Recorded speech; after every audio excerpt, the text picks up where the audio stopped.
আসল আসল নরপিশাচ হচ্ছে এই এই এই রাজ্যের চোর মমতা। চোর মমতার থেকে বড় নরপিশাচ আর কেউ নেই। মৃতদেহ লাশ নিয়ে রাজনীতি করা যার পেশা, যার নেশা, তার থেকে বড় আর নরপিশাচ কেউ নেই। ভাইদেরকে তো এই কথাগুলো বলতে পারে না লোকজন, এত বলে যে 2 নম্বরই করছে, এ করছে। এর থেকে যদি সৎ পথে কালীঘাটের মোড়ে একটা চায়ের দোকানও করতেন, ওখানে যদি চায়ের দোকান চালাতেন, ব্যানার্জি টি স্টল, ভালো হতো তো। বাড়িতে একটা আদরের ভাইপো আছে, যে আদরের ভাইপোকে সন্তান স্নেহ উনি দেখেন, এবং তার দলের সমস্ত প্রভাব প্রতিপত্তি সমস্তটাই ওর হাতে তুলে দিয়েছে।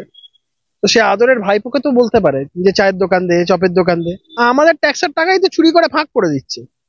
আমাদের ট্যাক্সের টাকাতেই তো ওর যে অত বড় একটা পেল্লাই রাজপ্রাসাদের মতন বাড়ি, ওটা কোন হার্ডওয়্যারের দোকানের মালিক একটাকে নিয়ে এসে যে হার্ডওয়্যারের দোকান করে অত বড় এ করে নিয়েছে। তার বক্তব্য যেটা সেটা দাঁড়াচ্ছে যে যত সরকারি চাকরি বা যা কিছু আমার দলের লোকেরা চুরি চামারি করে খাবে, সমস্ত যা 2 নম্বরই করে খাবে, এখানে অন্য কারোর কিছু করার দরকার নেই। যা কিছু করার ওগুলো আমাদের দলের লোকেরা 2 নম্বরই করবে, পয়সা কামাবে।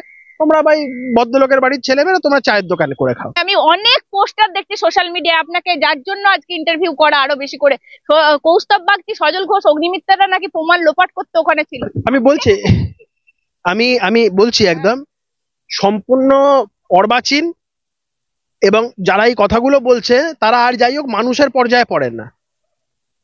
যারা এই কথাগুলো বলছে, এই কথাগুলো যারা লিখছে, যারা এই কথাগুলো বলছেন, আমি খুব খারাপ ভাষায় বলতে গেলে তারা আর যাই হোক মনুষ্য জাতির সন্তান নয়। তারা একদম স্পষ্টভাবে বলছি, মনুষ্য জাতির সন্তান নয় তারা, যারা এই কথাগুলো বলছে। যাই হোক, আমি এই কথাটা আবার তুমি রিপিট করছি এবং তারপরে বলছি। এবং এমন একটা সিচুয়েশন তৈরি করা হলো যে ওর বাবা মা আলটিমেটলি প্রেশারের কাছে সাকাম করে ওদেরকে ফিরে যেতে হলো। ওরা বলছে, আমি ওদের মুখেই শোনা, ঘরের মধ্যে মেয়েটির মৃতদেহ শায়িত। ওই অবস্থাতে ওর বাবাকে না মাকে কাকে ঘরে নিয়ে গিয়ে, রান্নাঘরের দিকে নিয়ে গিয়ে ডিসি নর্থ ওখানে টাকার অফার করছে।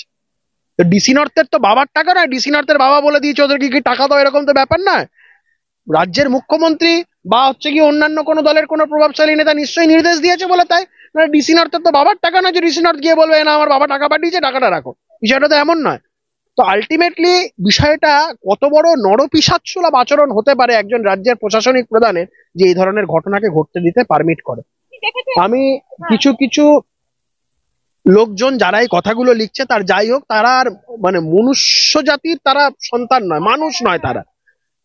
যারা এই কথাগুলো বলছেন তাদের সাথে সেই দিনকার ঘটনার কোনো লেনা দেনাও নেই, তারা জানেও না কি হয়েছে, তারা জানেও না আমরা কি চেষ্টা করেছি। যদি আমার এই কথাগুলো বিশ্বাস না হয়, মেয়েটির বাবা মার থেকে জিজ্ঞাসা করবেন যে কৌস্তব বাগচি, সজল ঘোষ, অগ্নিমিত্রা পালরা সেদিনকে প্রমাণ লোপাট করতে গেছিল, না সেদিনকে যদি আমরা সাকসেস হতাম ওই বডিটাকে আটকাতে, তাহলে আজকে জিনিসটা অন্যরকম হতো। আমরা সেদিনকে ব্যর্থ হয়েছি, আমরা ব্যর্থ হয়েছি আটকাতে, কারণ আমরা তোর বাবা মার উপরে কথা বলতে পারবো না। ওর বাবা মা আলটিমেটলি, আমি ওর বাবা মাকে তো দোষ দিচ্ছে না, কিন্তু ওর বাবা মা ভয় পেয়ে গেছে। তার একমাত্র মেয়ে, শেষ যাত্রাটাও যদি তারা না দেখতে পারে, সে ভয়ে, সে আতঙ্কে, সে একটা সন্ত্রাসময় পরিবেশ, সেইখান থেকে তাদেরকে চলে যেতে হলো। কিন্তু এই কথাগুলো আজকে যারা বলছে, আর যাই হোক তারা মানুষ হতে পারে না, তারা আর যাই হোক তারা মানুষ হতে পারে না। এটা করছে কিছু কিছু, আমি তোমাকে বলছি সেকু মাকুদের কিছু প্রজাতি আছে, এই সেকু মাকু প্রজাতির কিছু লোকজন আছে, তারা এই জিনিসগুলো করছে, যাদের সাথে এই ঘটনার কোনো লেনা দেনা নেই। কোথায়, আমি তো কোথাও ভাই এইভাবে বলিনি। মীনাক্ষী মুখার্জি বামফ্রন্টের সিপিএম এর যুব নেত্রী, সেদিনকে তিনিও যথেষ্ট চেষ্টা করেছিলেন, আমরা তো তার ভূমিকাও কুর্নিশ জানাই। কিন্তু এমন বিষয় নয় উনি শুধু, আমি আবারও বলছি, তিনি যে চেষ্টাটা করেছিলেন আমরা কুর্নিশ জানাই, কিন্তু ওর ভূমিকাটা শুধুমাত্র ওই হসপিটালে ওই সময় গাড়িটাকে আগলে ওই খানিকক্ষণ দাঁড়িয়ে থাকে, ওই চেষ্টা, তার আগে পরে কোথাও নেই। কারণ ও সেদিনকে সন্ধ্যাবেলায় 6:30টার দিকে এসছে, তার আগে তখন বুদ্ধবাবু এটা নিয়ে করছিল। আমি খারাপ ভাবে বলছি না, ও সেখানে আসতে পারেনি। ওদের কাছে বুদ্ধবাবুর এই যাত্রাটা অনেক বেশি প্রায়োরিটির জায়গা, গেছে থেকেছে, সন্ধ্যাবেলায় এসেছে, এবং শুধুমাত্র ওই জায়গাটা গাড়িটাকে আগলানোর চেষ্টা করেছে, 15-20 মিনিটসের ব্যাপার। কিন্তু আমরা তার আগে থেকে এবং তার পরেও, ইনফ্যাক্ট ওর বাবা আমার ফোনেই ফোন করে যে আপনারা কি একবার টালা থানার সামনে আসতে পারবেন, আমরা সেকেন্ড পোস্টমর্টম চাইছি। এবং ওই যে ওই দক্ষযজ্ঞটা চলে, ওটা আমি, সজল ঘোষ এবং অগ্নিমিত্রা পাল, এটা আমরা ফেস করেছি একদম। এবং এবং তুমি যখন এই ইন্টারভিউটা চালাবে, পারলে ক্লিপিংসটা চালিও, তাহলে লোকের কাছে বিষয়টা স্পষ্ট হবে। এবং যখন গাড়িটা নিয়ে বেরিয়ে যায়, পুলিশ এমন প্ল্যান করেছিল সেদিনকে, আমি মেয়েটির গাড়িটা ধাওয়া করেই পেছনে যে আমি চলে যাব।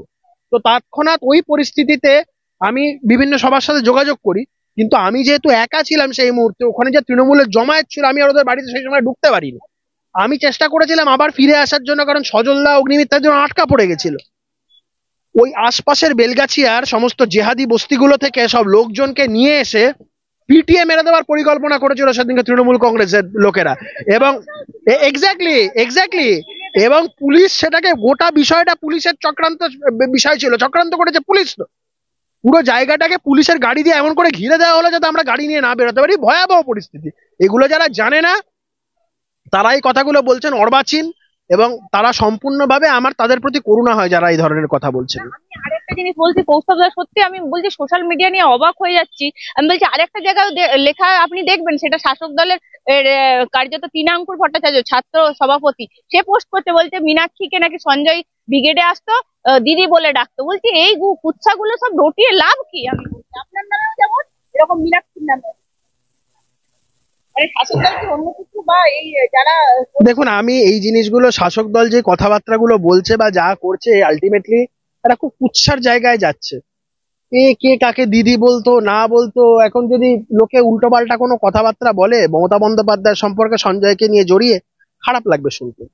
সেগুলো বলাটা ঠিক নয়। তারা যে পর্যায়ে জিনিসটাকে নিয়ে যাচ্ছে, কাদা ঘাটার একটা পরিস্থিতি তৈরি হয়ে যাচ্ছে, সেটা বোধহয় ঠিক না। দেখুন, রাজনীতিতে আমরা অনেক কিছু জানি, অনেক কিছু বলতে পারি। আমরা এসপি দাস সম্পর্কে এত কিছু জানি, এত কিছু বলতে পারি, যেটা শুনলে তারা নিজেদের দলের প্রতি, দলের নেত্রীর প্রতি তাদের ভরসা উঠে যাবে। তা আমরা বলি না।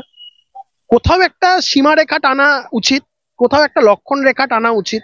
এই লক্ষণ রেখাটা তারা যদি অতিক্রান্ত করে যায়, তখন আমাদেরও বাধ্য হতে হবে। আর আলটিমেটলি আমি কিন্তু অতীতে এই বিষয়টা আমি দেখিয়েছি, আমি ভাই চুপ রেহনেওয়ালা পাবলিক নই। আমি যেই সময় কংগ্রেস করেছি সেই সময় অধীর রঞ্জন চৌধুরী কন্যা সম্পর্কে মুখ্যমন্ত্রীর সেই মন্তব্য, এবং তার পাল্টা আমি দিয়েছিলাম। তারপরে আমরা সবাই জানি যে কি হয়েছিল না হয়েছিল। কিন্তু ওইটার কারণে ওই দীপক ঘোষের বইটা যদি 1 লক্ষ লোক পড়ে থাকে, আমার ওইটা প্রেস কনফারেন্সের পরে এবং ঘটনাটার পরে অন্তত 1 কোটি লোক ওই বইটা পড়েছে। তাই আমি বারবার করে রিকোয়েস্ট করছি, এমন কিছু করবেন না, লক্ষণ রেখা অতিক্রান্ত করবেন না। আমরা অনেক কিছু জানি। এসপি দাস সংক্রান্ত বিষয়ে এনসাইক্লোপিডিয়া আছে আমাদের কাছে। যদি পাঠ করতে শুরু করি, পাড়ায় পাড়ায় এখন যদি মঞ্চ বেঁধে, মাইক বেঁধে যদি এখন এসপি দাস সম্পর্কে যদি শুধু বলা শুরু করে না, মুখ দেখাতে পারবেন না লজ্জা।